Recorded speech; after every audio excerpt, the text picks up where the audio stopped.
안녕하세요. 예. 제가 찬양한 게 아니라서 한참 듣고 있다 보니까 목이 잠기네요. 네, 함께 기도하겠습니다. 자비하신 하나님 아버지 감사합니다. 하나님 우리에게 허락한 귀한 시간과 은혜 가운데서 주님을 찬양하고 하나님께 영광을 돌리기를 간절한 마음으로 바라고 원합니다.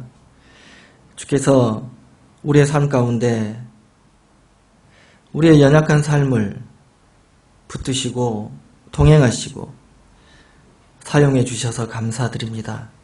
마지막 시대에 우리에게 맡겨진 귀한 사명 잊지 않고 오늘 하루도 주님의 소명에 응답하고 사명을 다할 수 있도록 은혜 베풀어 주시고 우리를 지켜주시기를 원하고 바랍니다.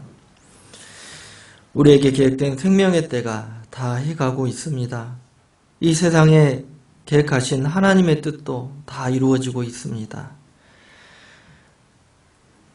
부족한 시간이지만 남아있는 시간을 하나님께 영광을 돌리고 하루하루 주님이 주신 은혜와 깊으신 사랑 가운데 체험하고 동행하기를 원합니다.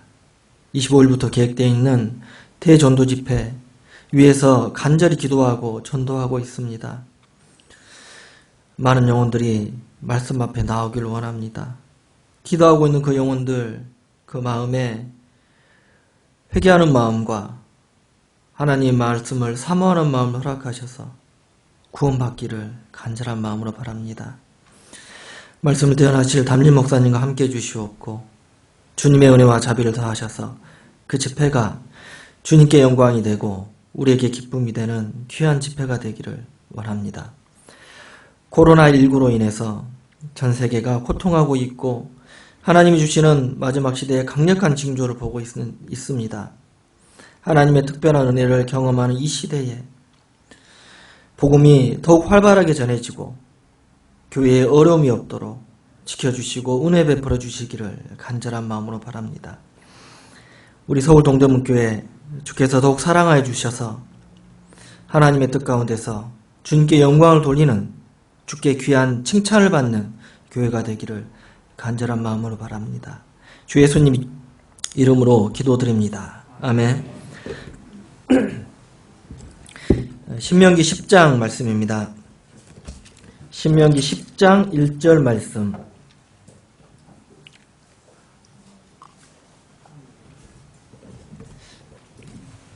신명기 10장 1절부터 5절 말씀입니다.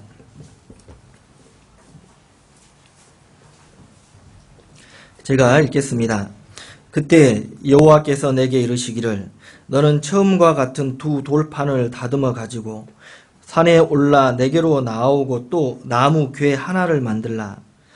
내가 깨뜨린 처음 판에 쓴 말을 내가 그 판에 쓰리니 너는 그것을 그 궤에 넣으라 하시기로 내가 시띠 나무로 궤를 만들고 처음 것과 같은 돌판 둘을 다듬어 손에 들고 산에 오르매 여호와께서 그 총회의 날에 산 위 불 가운데서 너에게 이르는 십계명을 처음과 같이 그 판에 쓰시고 그것을 내게 주시기로 내가 돌이켜 산에서 내려와서 여호와께서 내게 명하신 대로 그 판을 내가 만든 궤에 넣었더니 지금까지 있느니라.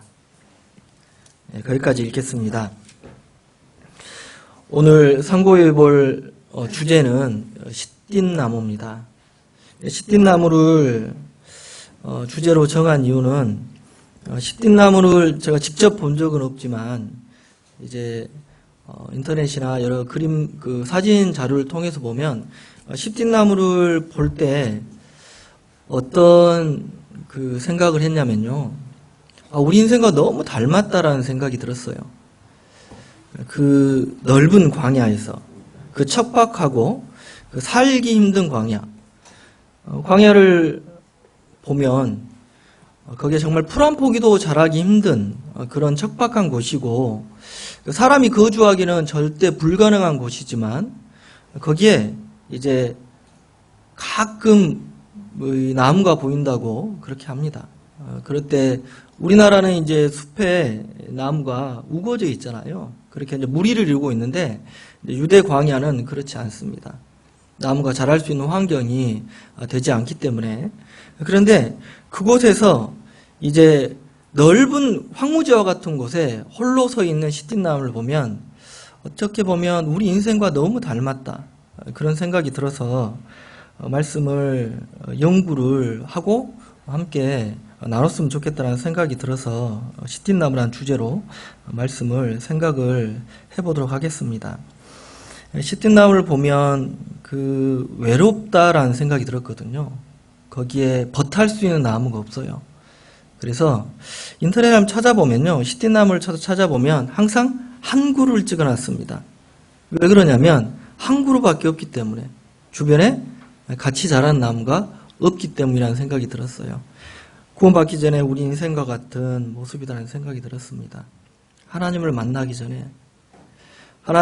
전에 정말 슬픔 가운데서, 외로움 가운데서 고통하던 그런 모습이 아닐까. 그런데 그 나무를 하나님은 사용하셨거든요. 그 나무로 성막의 주요 재료로 사용을 하셨습니다.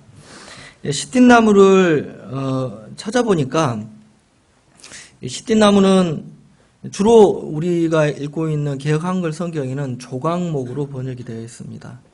조각목으로 번역된 이유를 확인해 보니까 조각목이, 우리나라 성경은 중국어 성경을 번역한 거잖아요. 그래서 조각목이 중국에서는 이 조각자 나무를 이제 성경에 나온 시띠나무랑 유사한 나무다라고 그렇게 생각을 해서 조각자 나무를 이제 시띠나무로 그렇게 표기를 했어요. 그래서 우리나라 번역에 조각목 이렇게 번역이 되었습니다.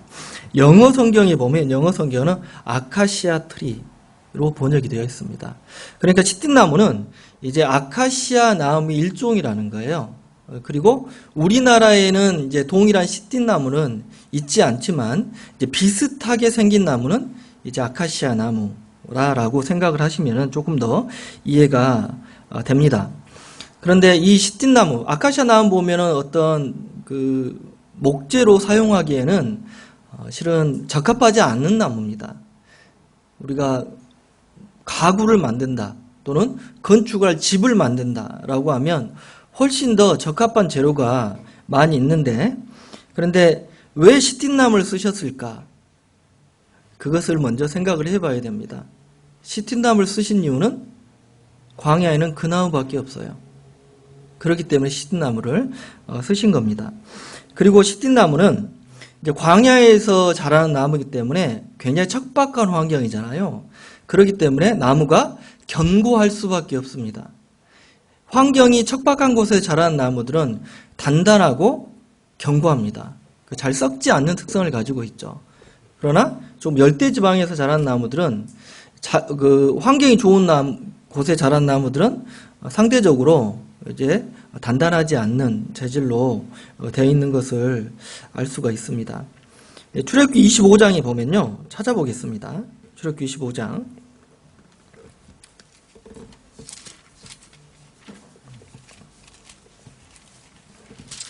25장 1절 말씀부터 보세요.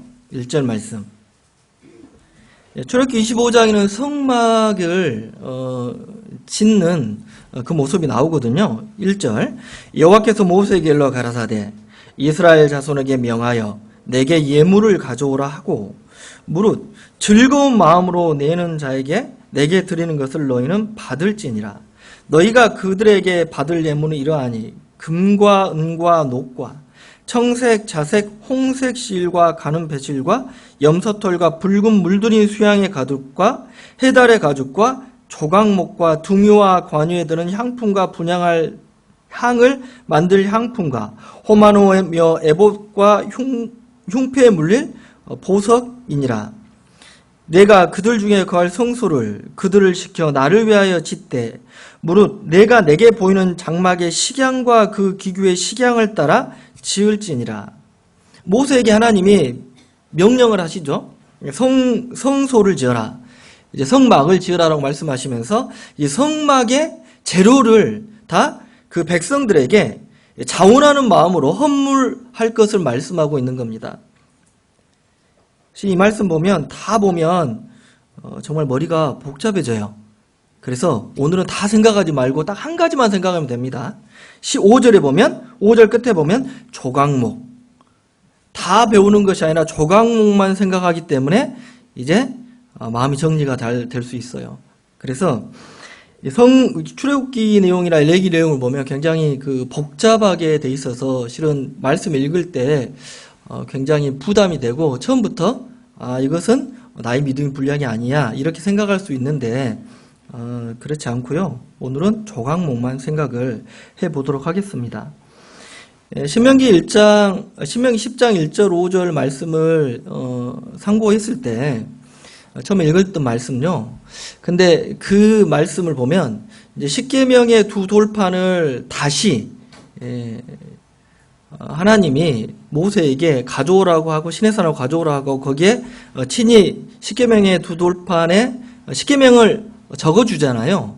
그리고 나서 그것을 보관할 이제 나무 궤를 만들라라고 했고 그 나무궤는 나무 상자를 말하는 거잖아요. 나무궤는 시띠나무로 만든 나무 상자입니다. 그러니까 이 말씀을 상고하면서 어떤 생각이 들었냐면 정말 보잘것없는 나무고 그리고 이제 쓰임받기에 적합하지 않은 나무인데 하나님이 그 나무를 귀하게 쓰셨다라는 거예요. 이 나무만큼 귀하게 쓰인 나무가 있을까라는 생각도 실은 들었습니다. 물론 솔로몬의 성전은 백향목으로 지었습니다. 그러나 이제 광야에서는 시띠나무밖에 때문에 시띠나무로 지었어요. 그러하기 때문에 정말 보잘것없고 볼품없는 나무인데 이 나무가 이렇게 귀하게 쓰임받은 것은 우리 구원받은 그리스도의 모습과 너무 닮았다라는 거예요. 여기에 보면 이제 조각목을 가져오라 그랬죠. 분명히 이것은 하나님이 지목하신 나무입니다. 그리고 이제 그 조각목이 쓰임받는 것을 보면 10절 보세요. 그들은 조각목으로 궤를 짓되 조각목으로 궤를 만들었죠. 이 궤가 언약궤를 말하는 겁니다. 장이 2규빗 반, 광이 1규빗 반, 고가 1규빗 반이 되게 하고 그렇게 크기는 크지 않은 그런 상자였어요. 너는 정금으로 그것을 싸되 그 안팎을 싸고 윗가로 돌아가며 김태를 두르고 그러니까 그 조각목으로 상자를 만들고 그것을 금으로 쌌다 이렇게 말씀하는 거죠.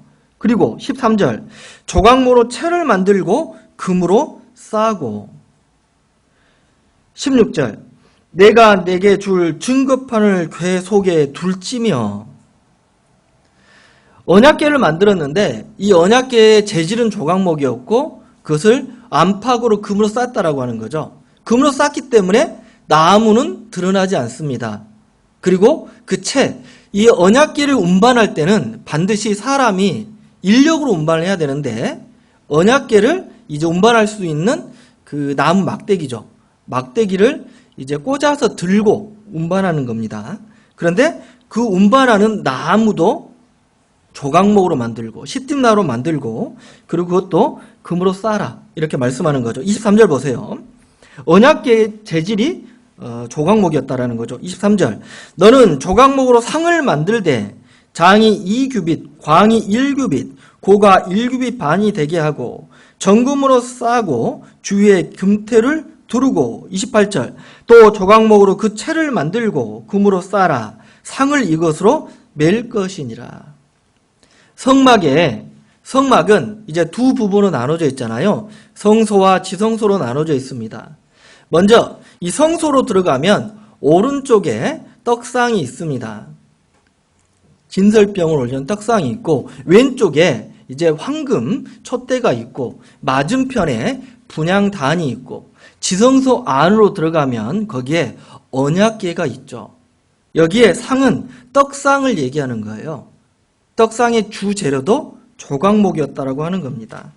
그리고 이제 26장 이제 성막을 만듭니다. 성막을 만드는데 26장 15절. 너는 조각목으로 성막을 위하여 널판을 만들어 세우되 조각목으로 성막을 위해서 널판을 만들어라 했죠. 널판.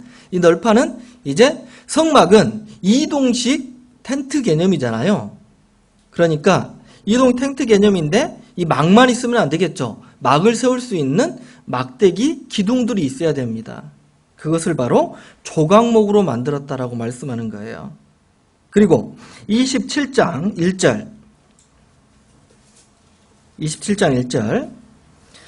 너는 조각목으로 장이 5규빗, 광이 5규빗에 단을 만들되 네모 반듯하게 하며 고는 3규빗으로 하고 그 네 모퉁이 위에 뿔을 만들되 그 뿔이 극에서 연하게 하고 그 단을 노수로 쌓을지며. 여기에 단은 성막 밖에 번제단이 있어요. 번제단은 제물을 태우는 곳이죠. 번제단도 조각목으로 만들었는데 번제단은 금으로 쌓은 것이 아니라 여기에서 이제 노수로 쌓았다라고 말씀하십니다. 그러니까 특징이 있죠. 특징이 나무가 드러나지 않아요. 금으로 쌓든 노수로 쌓든. 그리고 이제 30장 보세요. 30장 1절. 1절 보면 너는 부장할 단을 만들지니 곧 조각목으로 만들되 3절 단 상명의 전후 좌우면과 뿔을 정금으로 싸고 주위에 금테를 두를지며. 여기서도 이제 분향 단을 만들죠. 그러니까 이제 성막의 주 기구들의 거의 대부분을 다 이 십딘나무 조각목으로 만드셨다라고 살펴본 겁니다. 그런데 앞서 말씀드린 것처럼 광야에는 이 조각목, 십딘나무밖에 없었거든요.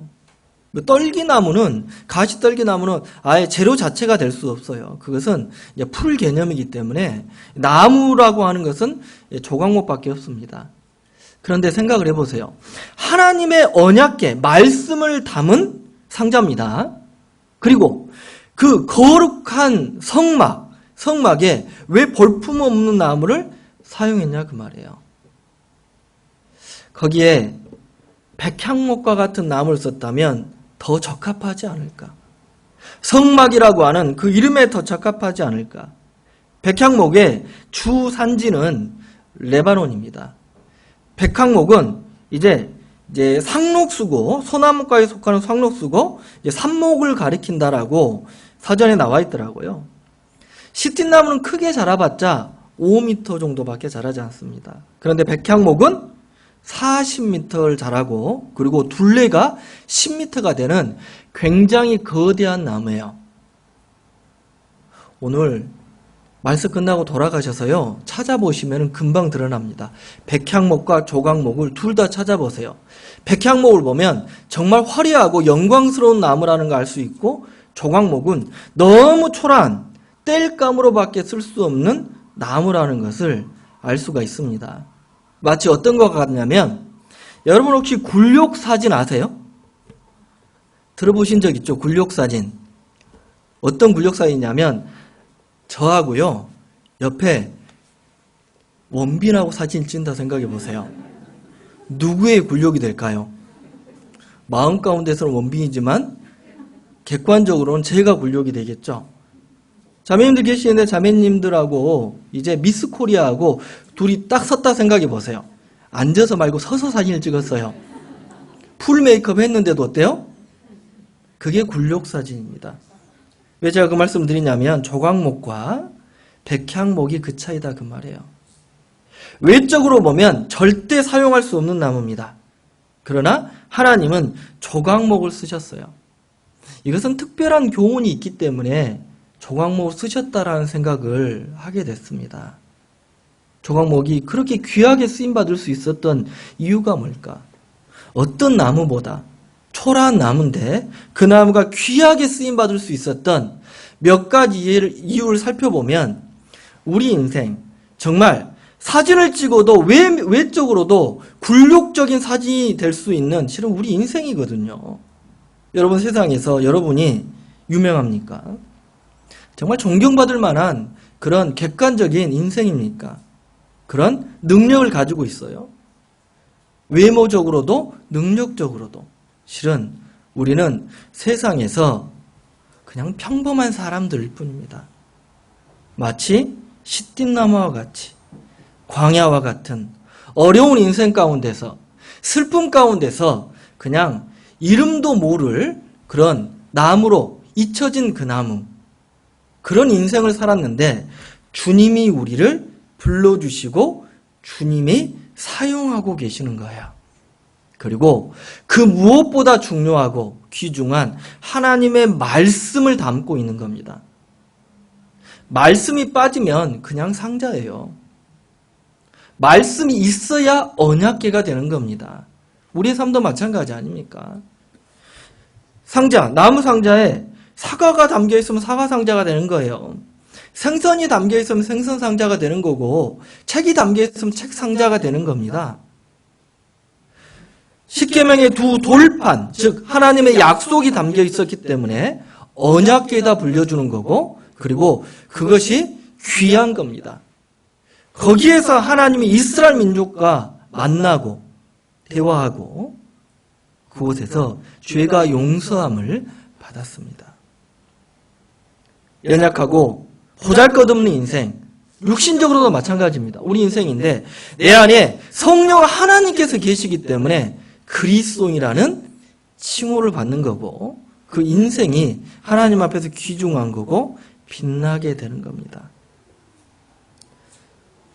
아무 보잘것없는 그 나무가 쓰임받을 수 있었던 첫 번째 이유는 앞서 말씀드린 것처럼 가까이 있었기 때문에 쓰임받은 거예요.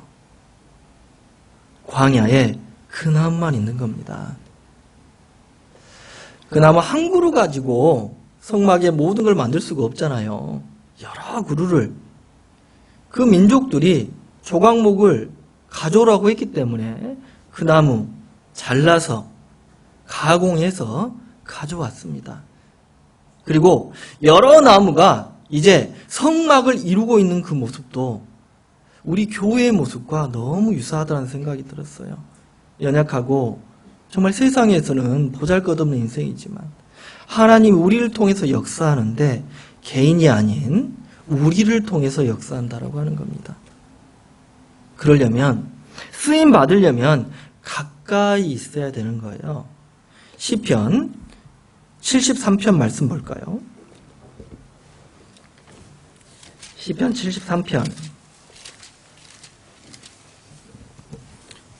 3편 28절 말씀입니다. 28절 함께 읽겠습니다. 하나님께 가까이 함이 내게 복이라. 내가 주 여호와를 나의 피난처로 삼아 주의 모든 행사를 전파하리라. 하나님을 가까이 하는 것이 복이다. 하나님을 가까이 했을 때 주님의 보호를 받고 하나님께 쓰임을 받는 거예요. 야고보서 4장에서는 하나님을 가까이 하라. 그리하면 너희를 가까이 하시더라. 죄인들아, 손을 깨끗이 하라. 두 마음을 품은 자들아, 마음을 성결케 하라. 하나님을 가까이 하라. 그랬을 때 하나님 우리를 가까이 하신다. 그렇게 말씀하십니다. 아무리 좋은 재질을 할지라도, 아무리 좋은 것이라 할지라도 멀리 있으면 사용을 하지 못합니다. 등산하다가 또는 약수터에 가는 그런 기회가 있어서 갔어요. 목이 마르면 뭘로 무엇을 떠먹습니까? 거기 있는 빨간색, 파란색 플라스틱 바가지로 떠먹어요. 그러죠? 아니면 없으면 손으로 떠먹겠죠. 집에 금잔이 있는데, 크리스탈 컵이 있는데, 집에 정말 귀한 그릇이 있는데, 손님용으로만 쓰는 그릇이 있는데 그거 가지러 집에 가지 않아요. 그러죠? 가까이 있어야 쓰임을 받는다라는 이유가 바로 그겁니다. 우리가 하나님께 쓰임받기 위해서는, 귀하게 쓰임받기 위해서는 일단은 가까이 있어야 돼요.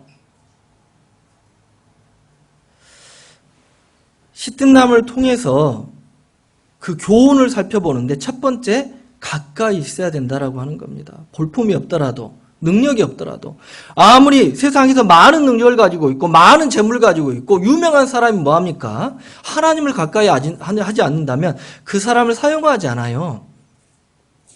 왜 그러냐면 하나님은 사람의 능력이 아닌 하나님의 능력을 그 사람을 통해서 나타내기 때문입니다. 우리는 하나님을 가까이 하기를 애써야 됩니다. 힘써야 됩니다. 그래야만 헛된 인생이 되지 않는 겁니다. 전도서의 그 교훈이 뭡니까? 헛되고 헛되며 헛되고 헛되니 모든 것이 헛되도다. 전도서 1장부터 11장까지의 말씀 읽어보세요. 어떤 인생이 헛된가? 하나님 없는 인생이 헛된 거예요.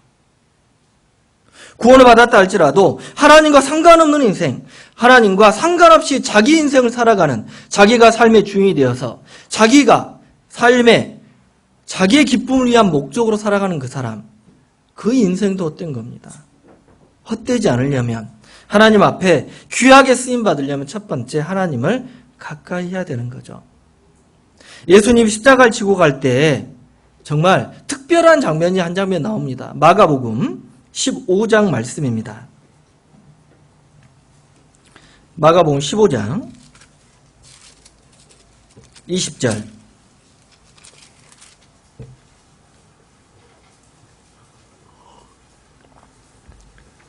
15장 20절 말씀. 희롱을 당한 후에 자색 옷을 벗기고 도로 그의 옷을 입히고 십자가에 못 박으려고 끌고 나가니라. 예수님이 이제 모진 고문을 당하시고 고난을 당하시고 십자가에 달리기 위해서 끌려다니는 장면입니다. 21절. 마침 알렉산더와 루포의 아비인 구레네 사람 시몬이 시골로서 와서 지나가는데 저희가 그를 억지로 같이 가게 하여 예수의 십자가를 치우고 예수를 끌고 골고다라 하는 곳에 이르러 몰약을 탄 포도주를 주었으나 예수께서 받지 아니하시니라. 여기에 예수님이 엄청난 고통과 고난을 당했기 때문에 이제 완전히 기진맥진한 상태에서 십자가를 질 수가 없는 겁니다. 그때 이제 십자가를 대신 질 사람을 이제 선택을 했는데 여기 보면 21절에 마침 알렉산더와 루포의 아비인 구레네 사람 시몬이 시골로서 와서 지나가는데 이 사람 지나가다가 걸렸어요. 그러잖아요. 그런데 여기서 우리는 그럼 이 사람이 한번 생각해 보세요. 그 예수님의 고난에서 예수님의 고난을 가장 가까이서 본 사람이에요. 그리고 십자가를 함께 지고 갔던 사람입니다. 이 사람이 우연히 걸려들었을까요? 근데 이 장면을 보면 조금 이해가 안 되죠. 이때 상황을 보면 이해가 됩니다. 이때 로마가 압제했던 시대고 이때는 어쩌냐면 강제징용이라고 하는 제도가 있었어요. 이게 이제 바사 제국 때부터 시작된 건데 필요하면 강제적으로 착출할 수 있는 그런 제도였습니다. 여기도 마찬가지로 강제징용을 하고 있는 거예요. 그러면 이 사람은 억지로 여기 그 말씀하신 것처럼 이 억지로 같이 가게 했는데 그러면 이 사람은 반항할 수 없는 그런 위치에 있었기 때문에 마음에 원하지도 않은 데 갔을까요? 여기에 시골로 와서 지나갔다 그랬죠. 여기에 구레네 사람이라고 돼 있습니다. 구레네가 지금의 어디냐면 지금의 이집트를 기준으로 해서요. 오른쪽 편에는 이스라엘이 있습니다. 왼쪽 편에는 리비아가 있는데 이 리비아에 해당됐던 한 지역의 이름이 구레네였어요. 외국에서 온 거예요. 왜 왔을까요? 유월절을 지키러 온 거예요. 이 사람은 유대인이었고 믿음을 가지고 있는 사람이었습니다. 그리고 로마서 16장에 보면 여기에 나온 루포가 로마서의 16장 13절에 언급이 되었습니다. 주 안에서 택하심을 입은 루포와 그 어머니에게 문안하라. 그 어머니는 곧 내 어머니니라. 바울 사도가 이 루포의 어머니를 자기 어머니라고 극찬할 정도로 믿음의 사람들이었다라는 거죠. 이 장면은 이제 그냥 간과해서 읽을 수도 있지만은 여러 가지를 살펴보면 이 루포의 아비였던 구레네 사람 시몬은 하나님이 쓰신 사람이라는 걸 알 수 있는 거죠. 그렇다면 이 사람이 왜 쓰임 받았냐고요? 옆에 있으니까요. 가까이 있었으니까. 믿음 좋다고 했던, 정말 예수님을 3년 반 동안 따라다녔던 그 사도들은 어디 갔어요? 베드로는 어디 갔습니까? 요한은 어디 갔습니까? 다 도망갔어요. 멀어져 있는 상태. 그러니까 쓸 수가 없는 겁니다. 가까이 있었으니까 쓰임받은 거죠. 그러면 가까이 있을 수 있는 이유가 뭘까요? 우리 시대에 우리가 주님을 가까이 할 수 있는 이유. 이 성경에 나온 주님을 가까이 했던 사람 특징은 뭡니까? 주님을 붙잡은 사람들. 그 대표적인 예가 룻입니다. 나오미의 며느리였던 룻. 그 룻이 귀하게 쓰임받았잖아요. 떠나라고 하니까 어때요? 안 갑니다. 저는 절대 안 갑니다. 너의 동서와 같이 떠나라고 하니까 안 간다고. 어머니의 하나님 내 하나님이 되고, 어머님의 백성이 내 백성이 되고, 어머님이 유숙하는 곳에 내가 유숙하겠습니다. 그러면서 룻기 1장 14절에 이렇게 말씀하십니다. 그들이 소리 높여 다시 울더니 오르바는 그 시모에게 입맞추되 룻은 그를 붙쫓았더라. 예, 붙쫓았더라고 하는 히브리어 다바크가 뭐냐면 완전히 달라붙었다 그 말이에요. 완전히 결합됐다 그 말입니다. 근데 이것과 같은 단어가 쓰인 구절이 있는데 다시 신명기 10장으로 가봅시다. 신명기 10장 10장 20절 말씀.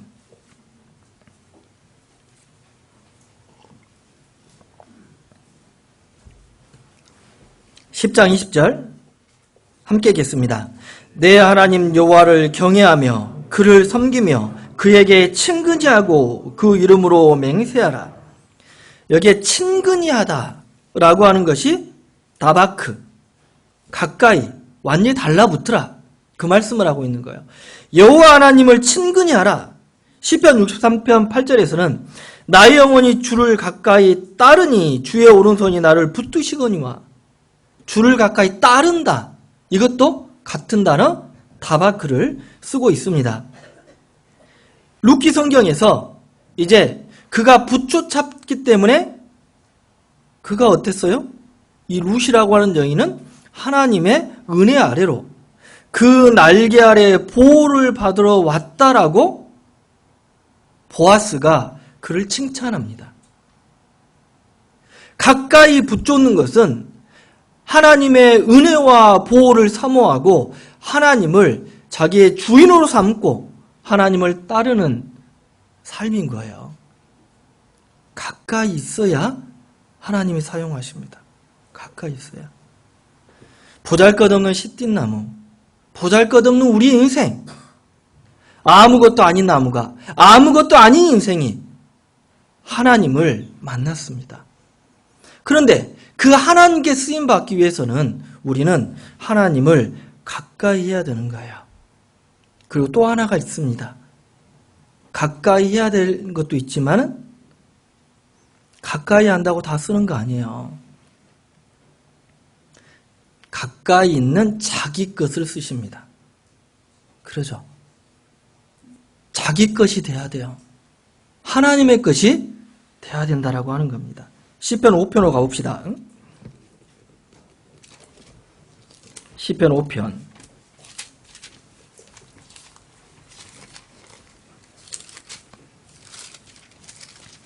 2절 말씀.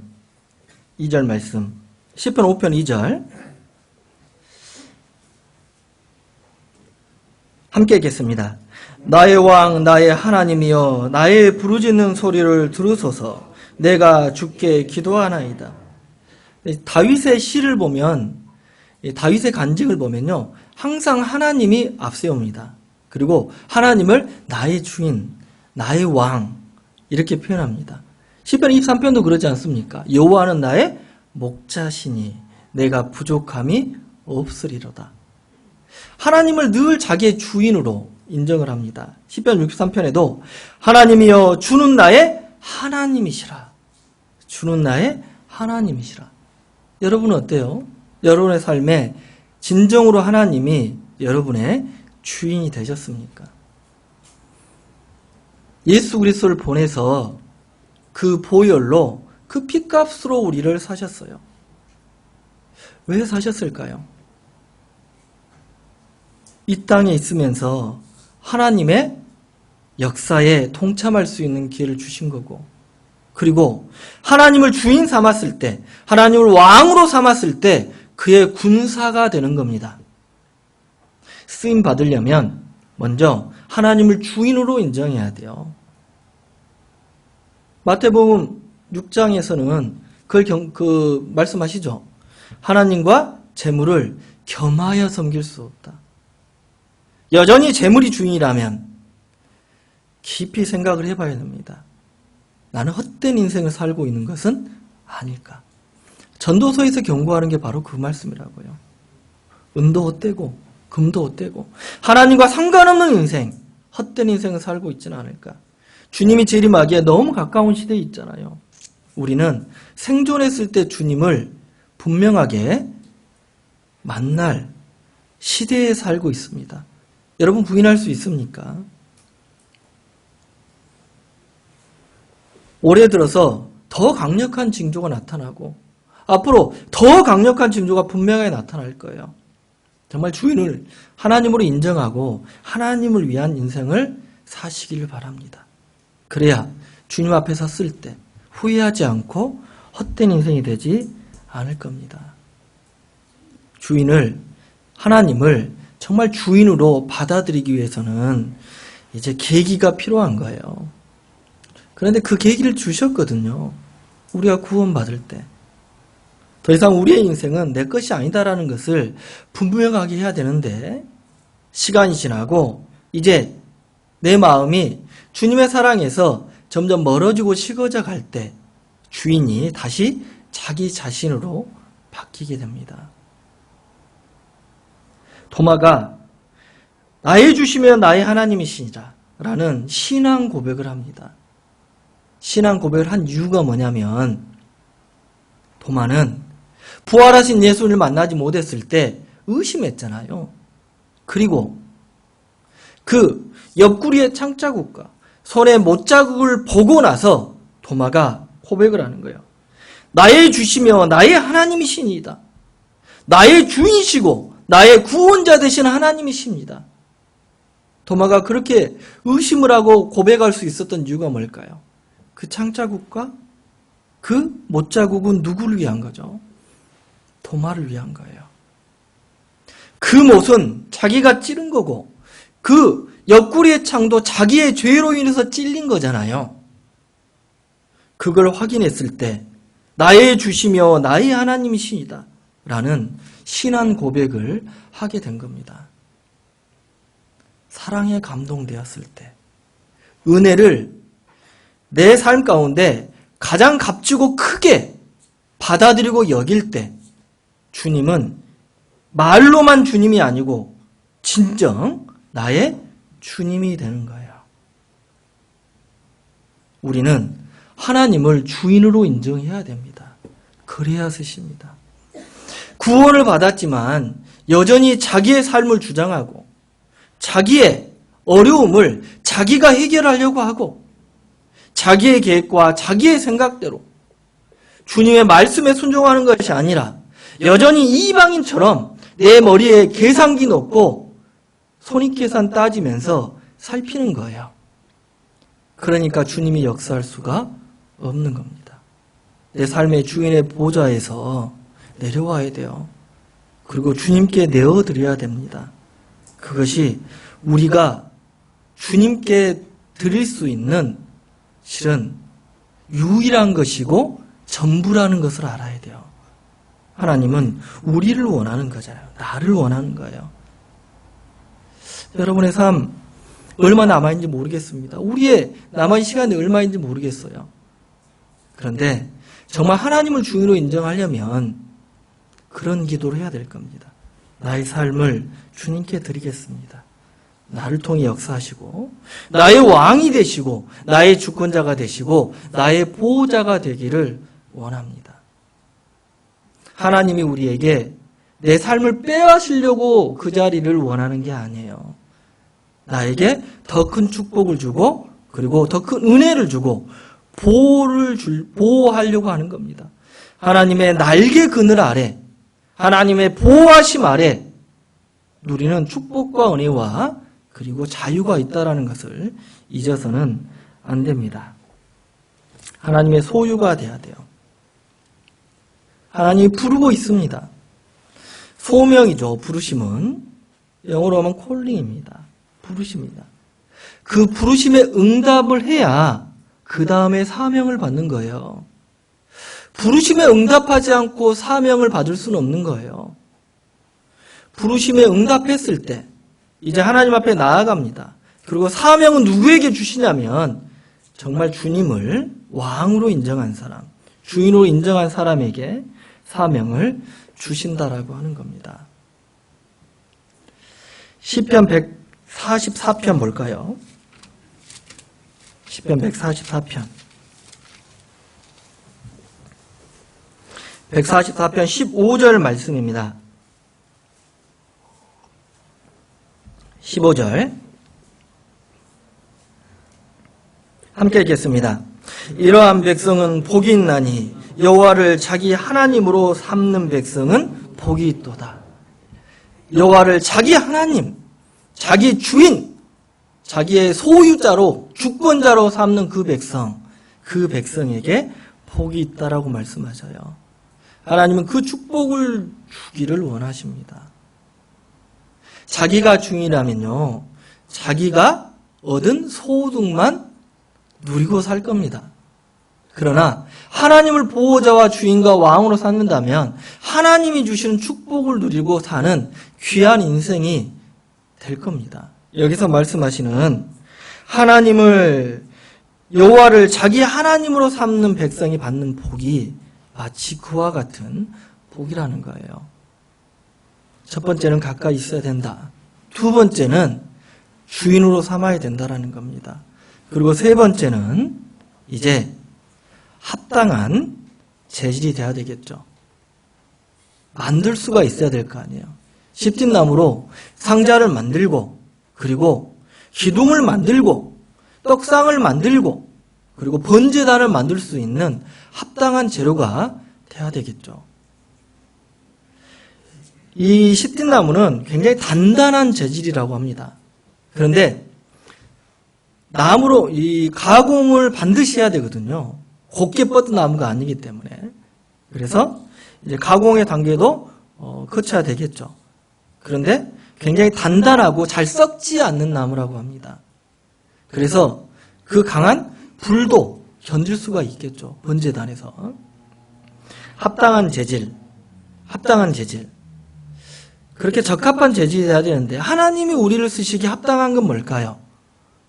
우리도 이렇게 귀하게 쓰임 받으려면 우리의 삶이 하나님 앞에 이제 귀한 인생이 되려면 첫 번째는 거룩해야 됩니다. 디모데후서 2장으로 가봅시다. 디모데후서 2장입니다.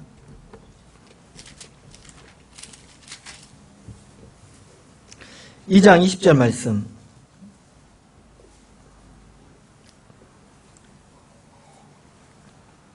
큰 집에는 금과 은의 그릇이 있을 뿐 아니요 나무와 질그릇도 있어 귀히 쓰는 것도 있고 천이 쓰는 것도 있나니 그러므로 누구든지 이런 것에서 자기를 깨끗하게 하면 귀히 쓰는 것이 되어 거룩하고 주인의 쓰심에 합당하며 모든 선한 일에 예비함이 되리라. 금그릇, 은그릇, 그리고 나무와 질그릇, 흙으로 만든 질그릇 이런 것이 있다 해도 어떤 그릇 쓰시냐면 금그릇에 오물이 가득하다면 쓰지 않을 겁니다. 그러나 볼품없는 질그릇이 깨끗하게 예비되어 있다면 그 그릇을 쓰신다 그 말이에요. 거룩을 이해할 때는 여기서 말씀하신 것은 깨끗하게 예비된 그릇, 이걸 말씀하고 있습니다. 그러나 또 하나는 뭐냐면 거룩이라고 하는 개념은, 깨끗하다고 하는 개념은 이제 구별되어 있어야 되는 거예요. 죄에서 구별되는 것, 세상에서 구별되는 것, 하나님 편에 서는 것을 얘기하는 겁니다. 아무리 찬양을 잘하고 그리고 성악을 전공했어도 뭐합니까? 구원을 받았다 할지라도 교제 가운데 있지 아니하면 특송을 할 수 없어요. 그러죠? 특송했던 두 분이 전공자가 아니잖아요. 그런데 부족하지만 우리가 볼 때는 완벽한 것 같이 보이는데 이제 전공자들이 봤을 때 부족하게 보인다 그거예요. 정말 잘 하잖아요. 부럽기도 하고. 그런데 그 목소리가 하나님의 찬양을 하고 하나님을 높이고 간절해질 때 정말 아름답게 들리는 거잖아요.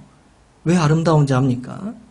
그 가사와 그 목소리에 나의 간증이 담겨 있고 나의 사랑과 사모가 묻어 있기 때문에 너무 아름답게 들리는 겁니다. 그런데 쓰임 받을 수 있는 이유가 뭐냐고요? 전공하지 않았고 그래도 완벽하진 않지만 구별되어 있잖아요. 세상과 구별되어 있고 교회와 함께하고 있고 그리고 깨끗하기 때문입니다.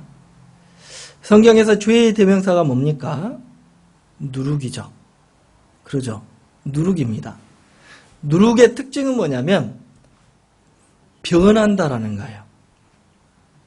이슬격 변질된다 또는 발효된다, 부패된다 그런 개념으로 생각하시면 이해가 쉽습니다. 부패와 발효의 차이점이 뭘까요? 부패는 해로운 균, 발효는 유익한 균입니다. 부패는 사람을 죽일 수도 있고 발효는 사람을 즐겁게 하죠. 대표적인 즐겁게 하는 발효가 술입니다. 술. 그리고 맛있는 건 빵이죠. 발효한 식품 또는 청국장.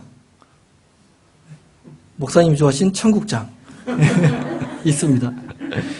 그런데 성경에서는 왜 누룩을 죄의 대명사라고 하냐면 변하기 때문에 그래요. 변하기 때문에. 그와 반대되는 개념이 있죠. 바로 소금입니다. 소금은 부패를 방지하고 변질되는 것을 방지합니다. 그래서 하나님이 이스라엘 민족에게 약속하실 때 변하지 않는 소금 언약을 말씀하신 거예요. 항상 같다 그 말입니다. 약속은 변하지 않죠. 하나님도 변하지 않습니다. 사랑도 변질돼서는 안 되고 하나님을 향한 우리의 사랑과 우리의 믿음과 우리의 태도와 삶이 변해서는 안 돼요. 열정도 식어져서는 안 됩니다. 그것이 하나님 앞에 귀한 거예요. 그래서 소금이 그 맛을 잃으면 무엇으로 짜게 하리요? 후에 버려져서 사람에게 밟힐 뿐이다. 그렇게 말씀을 하고 계신 겁니다. 세상에 소금이다 라고 말씀하잖아요. 변하지 않아야 됩니다. 그게 또한 거룩이에요. 하나님 앞에 쓰임받을 수 있는 적합한 상태라고 하는 거죠. 그리고 또 하나는 뭐냐면 시띠나무는 바로 사용할 수가 없어요. 반드시 가공을 해야 됩니다. 우리가 사용한 대부분의 목재는 다 가공을 거치죠. 그러잖아요. 일회용 나무 젓가락도 가공을 해야 젓가락이 나오는 것처럼 가공을 해야 됩니다. 가공을 하기 위해서는 먼저 자기가 죽어야 돼요. 잘라져야 되겠죠. 그리고 껍질이 벗겨져야 됩니다. 그리고 다듬어져야 되는 거예요. 너희는 유혹의 욕심을 따라 썩어져가는 구습을 좇는 옛사람을 벗어버리고 오직 심령으로 새롭게 되어 하나님을 따라 의와 진리의 거룩함으로 지으심을 받은 새 사람을 입으라라고 말씀하셨어요. 신앙의 연단이 필요합니다. 믿음의 연단이 필요한 거예요. 믿음의 선진들의 모습을 보면 연단의 과정이 있었기 때문에 떠나지 않았던 겁니다. 아브라함이 갈대아 우르 땅을 떠나와서 가나안 들어왔습니다. 그가 완벽한 상태가 아니었어요. 그도 연단의 과정이 있었기 때문에 창세기 22장에서 독자 이삭을 하나님께 번제로 드릴 수 있는 믿음의 완성을 이루게 된 겁니다. 요셉은 어떻습니까? 17살의 철없는 모세를 생각해 보세요. 요셉을 생각해 보세요. 형들 앞에서 자랑하고 아버지에게 일러 바치기 좋아하고, 그 요셉이 애굽으로 팔려가서 종살이하고 감옥살이를 하고 그러면서 그가 연단을 받습니다. 이집트 왕자라고 하는 애니메이션을 보면, 이 요셉의 이야기편을 보면요, 요셉이 감옥에 들어가서 그 인고의 시간을 겪는 모습이 나옵니다. 거기에서 그 사람이 뭘 하죠? 그 애니메이션을 어떻게 표현했습니까? 거기에서 작은 나무를 키웁니다. 그리고 그 나무가 자라고 성장하는 모습이 나오거든요.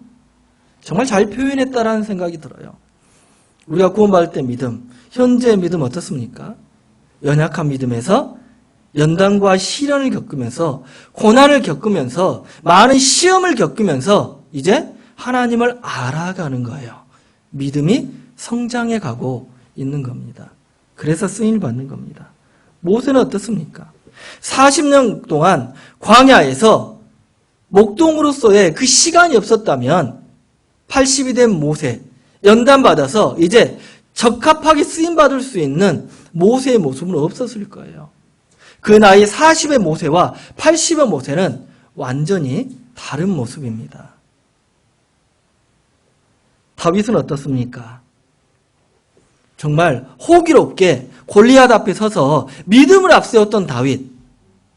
그에게 사울을 통한 연단의 시간이 없었다면 그가 끝까지 하나님을 향한 그 마음이 변하지 않을 수가 있었을까요? 그러한 연단은 그들에게 영혼의 닷과 같은 거예요. 고난이 그렇습니다. 그 자리에서 움직이지 않고 파도를 따라가고 물결을 따라가는 만약에 닷이 없다면 배는 방향을 잃고 대양을 떠돌게 될 겁니다. 그러나 영혼의 닷과 같은 그런 믿음이 있기 때문에 그 자리에 굳건히 서서 쓰임을 받을 수 있었다라고 하는 거예요. 잠언 24장에 은에서 찢기를 제하라. 그리하면 장색에 쓸만한 그릇이 나올 것이요. 은에서 찢기, 재련의 과정을 겪어야 되는 거죠. 그래야 점점 순도가 높아지는 은이 되고 금이 되는 겁니다. 우리의 삶에서도 찢기가 제재되고 옛사람의 성품이 제재되고 나를 주장하는 죄성이 제재될 거예요. 그래야만 하나님의 쓰심에 합당한 그릇으로 만들어질 겁니다. 이런 세 가지의 모습을 살펴본 겁니다. 시팀나무에서 배울 수 있는, 물론 더 많은 교훈이 있을 겁니다. 개인적으로 더 많이 묵상을 해보고, 비록 아무것도 아닌 것 같은 나무였지만 우리가 성경 읽을 때도 그냥 지나쳤던 조각목, 시띠나무였지만 그 나무가 사용된 모습을 보면 놀랍거든요. 우리도 아무것도 아닌 인생, 잊혀지는 그런 이름이지만, 그런 이름이었지만 하나님 앞에 영원히 기억되고 영원히 기념될 그런 영광스러운 면류관을 받을 자격과 기회를 받은 겁니다. 개인적으로 묵상을 많이 해보시기 바랍니다.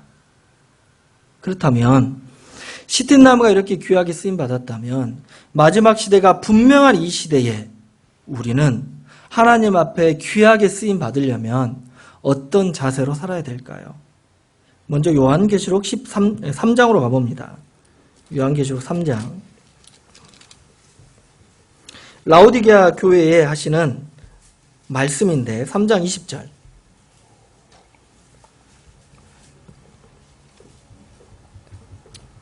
3장 20절 말씀 함께 읽겠습니다. 볼지어다 내가 문 밖에 서서 두드리노니 누구든지 내 음성을 듣고 문을 열면 내가 그에게로 들어가 그로 더불어 먹고 그는 나로 더불어 먹으리라. 이게 라오디게아 교회에 하시는 이 권면의 말씀이 볼지어다 내가 문 밖에서 두드리니까 문을 열어라 그 말이잖아요. 그러죠. 문을 열어야 됩니다. 그래야만 주님이 내 안에 들어오시는 거죠. 성령이 계시는데 내가 성령이 활동할 수 없도록 역사할 수 없도록 성령을 가둬놓는다면, 표현이 적절한지 모르겠지만 가둬놓을 수도 있는 거죠. 육체의 소욕으로 성령을 억누르고 있는다면 역사할 수가 없는 겁니다. 그렇기 때문에 우리에게 필요한 것은 19절이에요. 물은 내가 사랑하는 자를 책망하여 징계하노니 그러므로 내가 갇히겠습니다. 열심을 내라 회개하라. 열심을 내라 회개하라. 열심을 내라. 로마서 12장에서도 말씀하시잖아요. 부지런하여 게으르지 말고 열심을 내야 됩니다. 열심하라. 열심하기 위해서는, 열정을 갖기 위해서는 내 마음에 분명히 하나님에 대한 사랑이 커져야 되는 거예요. 세상을 향한 사랑이 커지면 세상을 위해서 열심을 할 거예요. 그러나 하나님을 위한 사랑이 커지면 하나님을 위해서 열심을 하고 헌신하고 선교하는 믿음까지 갈 수가 있다라고 하는 겁니다. 그런데 하나님에 대한 사랑에 감동되고 그 사랑이 커지기 위해서는 나에게는 그게 없거든요. 그렇기 때문에 내 안에 하나님의 말씀을 늘 품어야 됩니다. 언약궤가 하나님의 말씀을 늘 품고 있는 거 아니에요.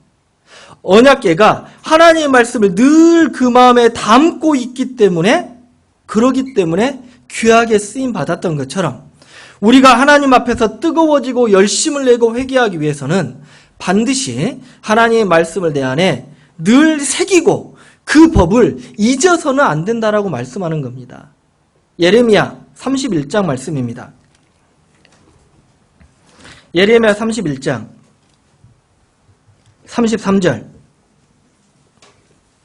31장 33절 말씀입니다.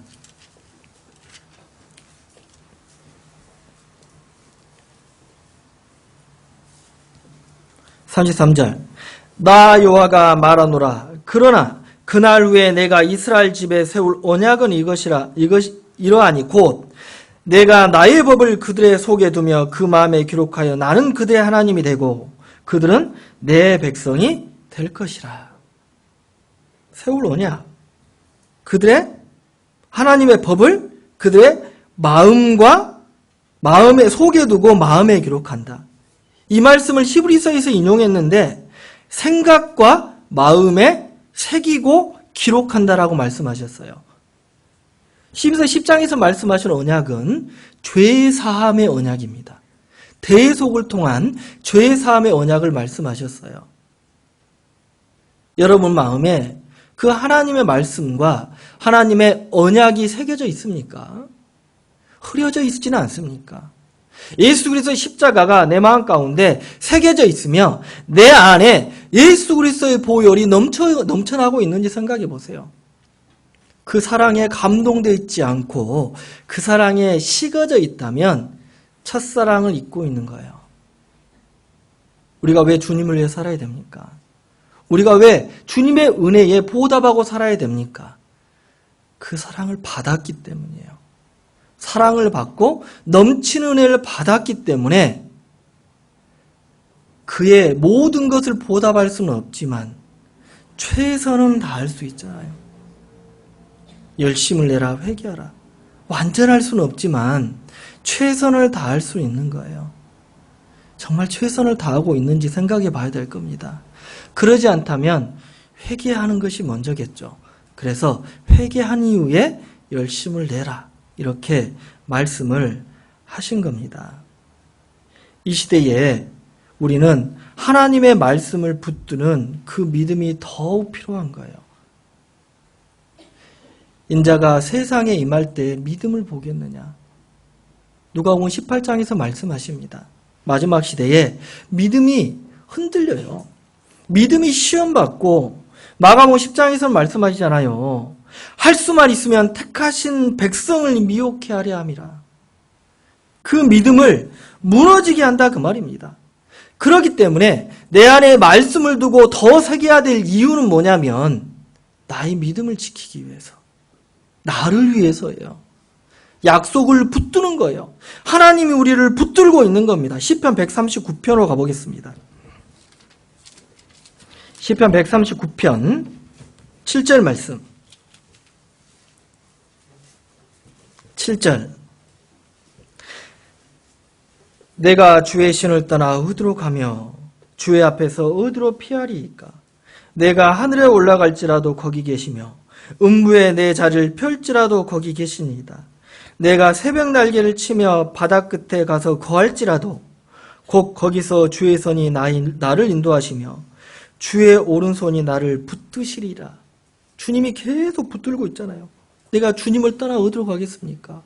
내가 피하여 갈지라도 어디로 가겠습니까? 내가 죄 가운데 일자할지라도 주님은 나와 함께 계시는 거잖아요. 주님이 성령이 내 안에 계시기 때문이에요.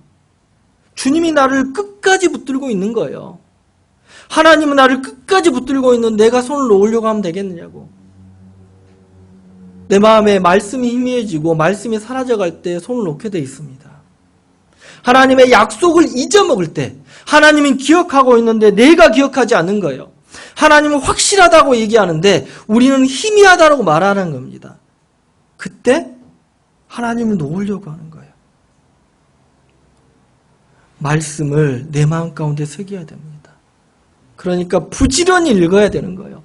왜 반복적으로 읽어야 될까요? 잘 알잖아요.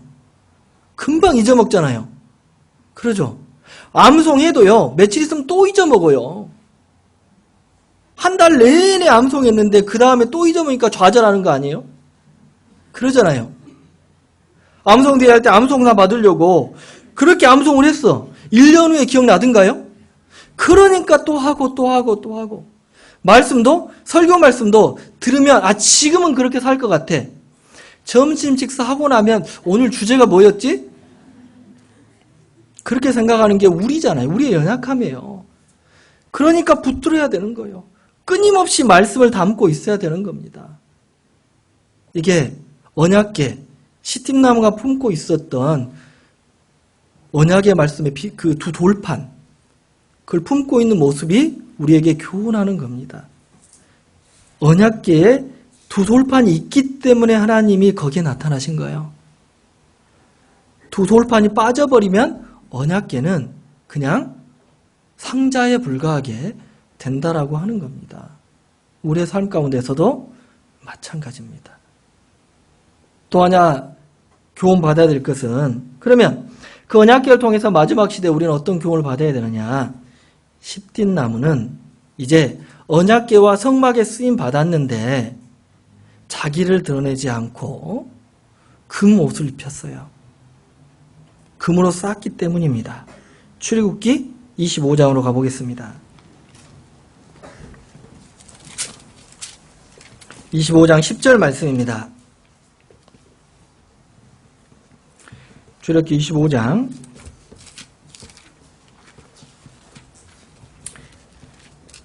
10절 말씀. 그들은 조각목으로 궤를 짓되 장이 2규빗 반, 광이 1규빗 반, 고가 1규빗 반이 되게 하고 너는 정금으로 그것을 싸되 그 안팎을 싸서 윗가로 돌아가며 금태를 두르고 정금으로 완전히 쌌죠. 완전히 쌌기 때문에 언약궤를 볼 때 나무가 드러나지 않아요. 이 볼품없는 나무는 이제 금빛 옷을 입고 있는 겁니다. 이 모습을 볼 때 어찌 우리의 모습과 똑같은지요. 육신적으로 보면 다 벌거벗겼다 생각해 보세요. 부끄럽죠? 그러죠? 옷을 입고 있으니까 당당한 거예요. 더 아름답고 더 이름 있는 옷을 입으면 실은 더 당당해지겠죠. 그러죠? 자기를 드러내지 않고 그리고 금빛 옷을 입고 있는 것은 실은 우리에게 입혀주신 구원의 옷과 같은 겁니다. 예수 그리스도로 옷 입었느니라 라고 말씀하잖아요. 자기의 본성이 아닌 예수 그리스도를 드러낸 삶, 구원받은 하나님의 자녀로서의 그런 빛이 되는, 외적으로 드러나는 그 빛과 같은 모습을 나타내야 되는 겁니다. 많은 옷을 입습니다. 세상이 입혀주는 많은 옷도 있어요. 직업에 따라서 옷이 달라지죠. 의사는 의사 가운을 입고, 그리고 이제 경찰은 경찰 제복을 입게 될 겁니다. 군인은 군인의 제복을 입게 되겠죠. 그 옷에 따라서 신분이 달라진 것처럼 우리도 그리스도로 옷 입었을 때 사람들이 그걸 알 수가 있다는 거예요. 그러나 주의해야 되는 게 있습니다. 자기의 노력과 자기의 능력으로 입은 옷이 아니에요. 입혀주신 거잖아요. 그러죠? 착각하면 안 된다는 거예요. 시띠나무가 자기의 금으로 빛나기 때문에 자기가 원래부터 금이었다라고 착각해서는 교만이 될 수가 있는 겁니다. 요셉이 총리의 옷을 입은 것은 자기의 능력이 아니잖아요. 사울이 왕복을 입었는데 그가 타락한 이유가 뭡니까? 그 왕복은 자기 것이 아니에요. 하나님이 입혀준 거예요. 그러나 자기 걸로 삼으려고 했기 때문에, 이용하려고 했기 때문에 하나님이 그 왕복을 벗겨버린 겁니다. 다윗이 왕복을 입었습니다. 그러나 하나님은 그 다윗을 하나님의 마음에 합한 사람이라고 말씀하셨고 정말 그 왕복에 걸맞는 행동을 했어요. 사무엘하 6장에 보면 다윗이 이제 왕이 된 이후에 언약궤를 왕궁으로 모셔드리게 됩니다. 모셔드릴 때 그 앞에서 힘을 다하여 춤을 추는데 성경에서 때에 배 에봇을 입었더라. 그렇게 분명히 기록하고 있습니다. 왕이었는데도 불구하고 왕복을 벗어버리고 배 에봇을 입고 있었어요. 사울의 딸인 미갈이 그 모습을 보고, 다윗의 부인이었잖아요. 왕궁에서 그 모습을 내려다보고 있습니다. 언약궤가 왕궁으로 모셔드리고 왕도 가서 맞이하고 그 신하들도 맞이하고 그 앞에서 힘을 다하여 춤을 추고 있는데 왕비는 높은 곳에서 내려다보면서 이제 다윗을 만났을 때 조롱을 하잖아요. 왕복을 벗고 춤추는 모습에 조롱을 하고 있습니다. 그때 다윗이 뭐라고 합니까?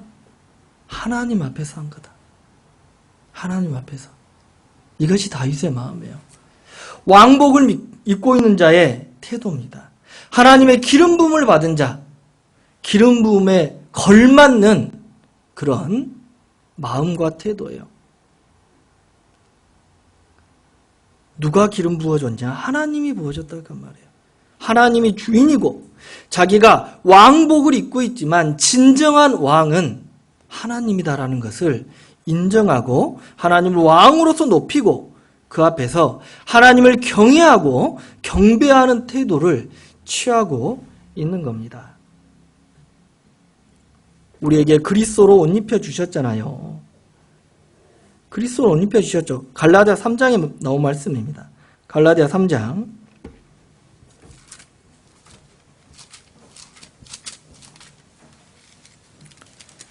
3장 26절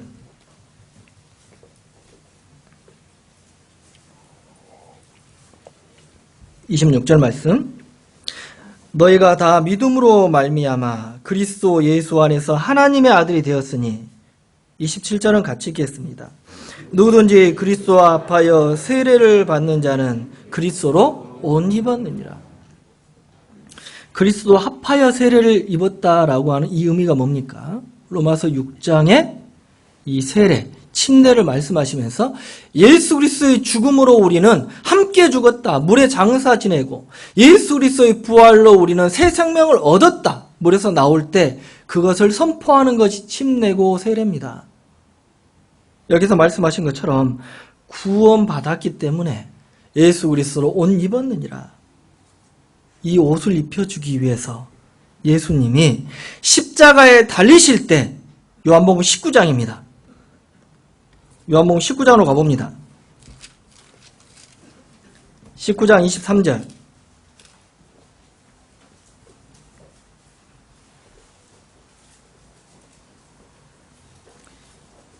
(23절) 말씀. 군병들이 예수를 십자가에 못 박고 그의 옷을 취하여 네 깃에 나누어 각각 한 깃씩 얻고 속옷도 취하니 이 속옷은 호지 아니하고 위에서부터 통으로 짠 것이라. 군병들이 서로 말하되 이것을 찢지 말고 누가 얻나 제비 뽑자 하니, 이에 성경에 저희가 내 옷을 나누고 내 옷을 제비 뽑나이다 한 것을 응하게 하려 함이러라. 군병들은 이런 일을 하고, 예수님은 완전히 발가벗겨져서 십자가에 못 박아 죽으셨습니다. 완전히 발가벗겨졌어요. 예수님이 완전히 발가벗겨지고 수치를 다 드러내고 우리에게 그 옷을, 그리스 옷을 입혀주신 겁니다. 십자가의 희생으로. 여러분은 그 옷을 입었어요. 그런데 그 옷에 입게 걸맞게 살아야 되는데, 그렇지 않으면 예수님의 이 수치 앞에서 내가 수치스러워야 되는 거예요.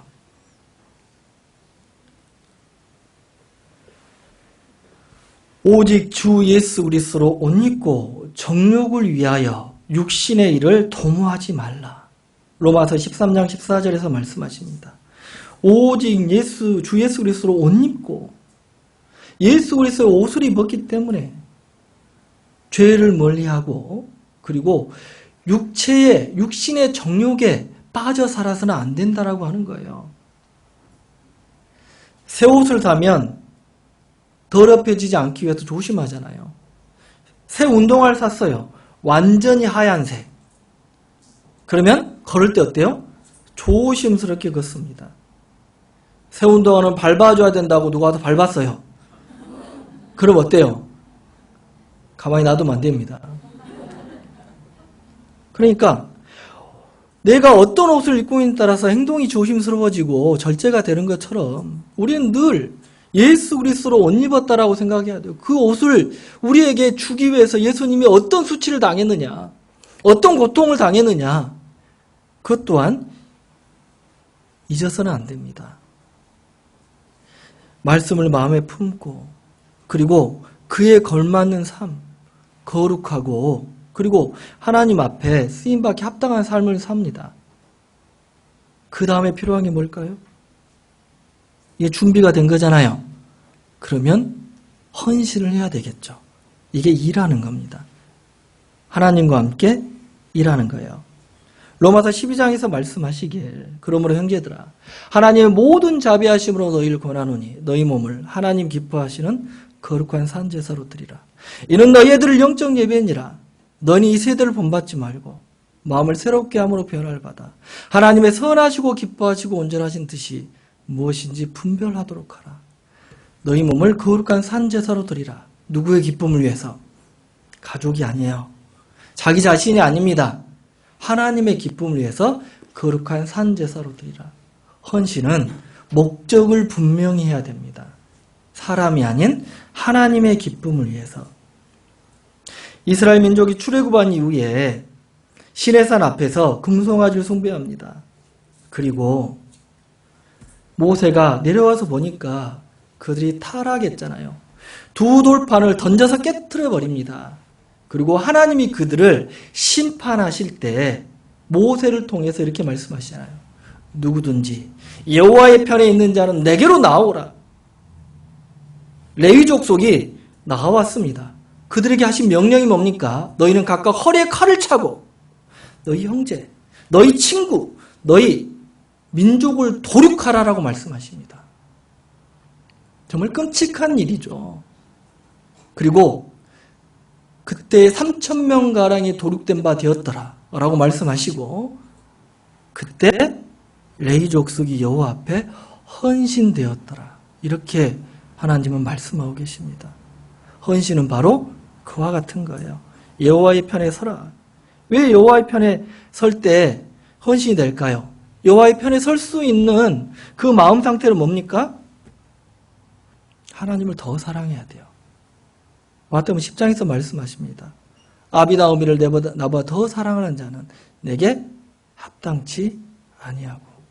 그래서 요한복음 21장에 베드로에게 물어본 겁니다. 요한아들 시몬아, 내가 이 사람들보다 나를 더 사랑하느냐? 베드로가 대답합니다.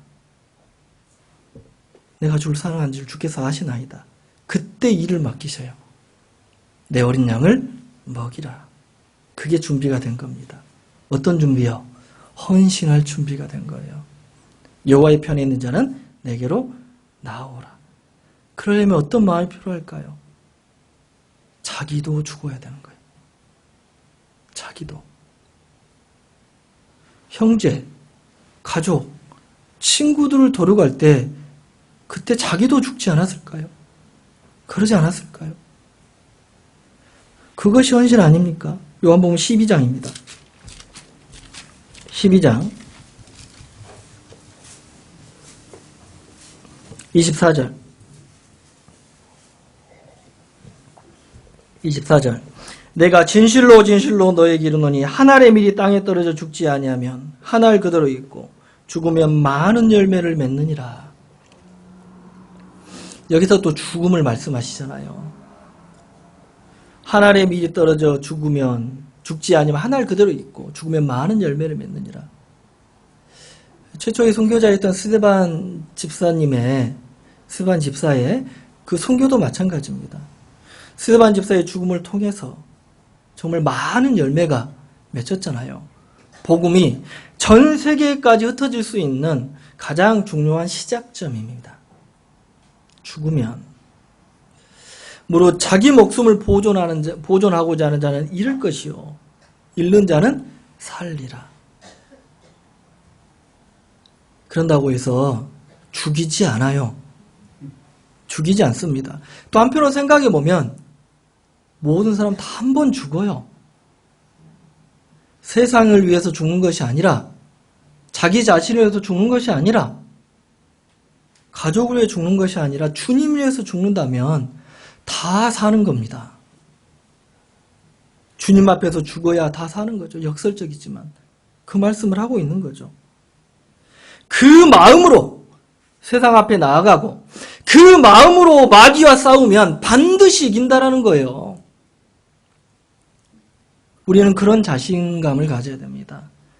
정말 목숨 걸고 신앙생활 해본 적 있습니까? 목숨 걸고 전도한 적 있습니까? 우리에게 필요한 게 그겁니다. 이 시대에 필요한 게 그거예요. 세상에 어떤 미련이 그렇게 많아서 자기를 너무 살아가니까 일락을 좋아하는 이는 살았으나 죽었느니라. 세상의 것을 좋아하니까 그 작은 것 때문에 포기해버리는 거예요. 작은 것 때문에. 우리에게는 믿음이 있습니다.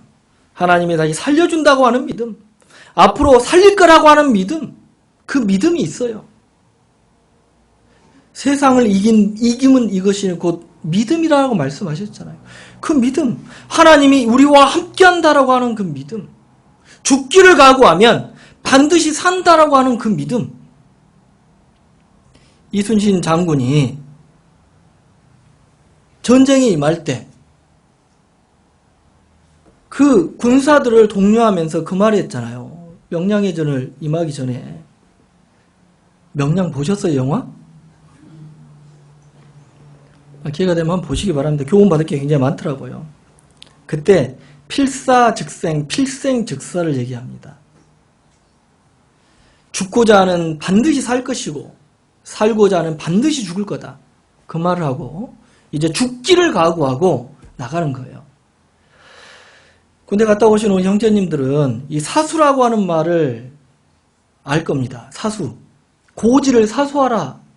그 뜻은 죽음으로써 지키라 그 말이에요. 바로 그게 임전무태의 각오입니다. 그런데 필사즉생, 이 믿음을 가진 여인이 있습니다. 그 여인이 에스더예요. 내가 죽으면 죽으리라. 그 죽음을 각오하고 나가니까 어때요? 자기만 살 뿐이 아니라 민족이 살잖아요. 그러죠? 바울 사도가 그런 마음으로 민족을 향한 간절함이 있었습니다. 로마서 9장 보겠습니다. 로마서 9장 3절 말씀. 3절. 9장 3절 말씀. 나의 형제 곧 골육 친척을 위하여 내 자신이 저주를 받아 그리스도에서 끊어질지라도 원하는 바로다. 이 내용을 보면 이 바울 사도는 자기의 영혼을 걸고 하고 있는 거예요. 영혼을 걸고. 민족을 전도하기 위한 마음, 영혼을 전도하기 위한 마음, 자기 자신을 걸고 있는 겁니다. 이걸 쓰신다고요, 하나님이. 하나님의 일이 땅에 떨어져 죽지 아니하면 그대로 있고 죽으면 많은 열매를 맺느니라. 이런 마음과 이런 각오와 뭔가를 걸어야 될 거 아니에요. 주님도 다 걸고 있는데, 하나님도 다 걸고 있는데, 우리가 부분적으로 함께하고 부분적으로 순종하고, 그래서 역사가 부분적으로 나타나는 거예요. 온전히 한다면, 완전하지는 않지만 최선을 다한다면 주님이 우리를 더 귀하게 쓰고 우리의 기도에 더 확실하고 분명하고 차고 넘치도록 응답을 해 주실 겁니다. 우리는 하나님의 소유입니다. 신명기 32장으로 가보겠습니다. 신명기 32장 9절 말씀. 32장 9절.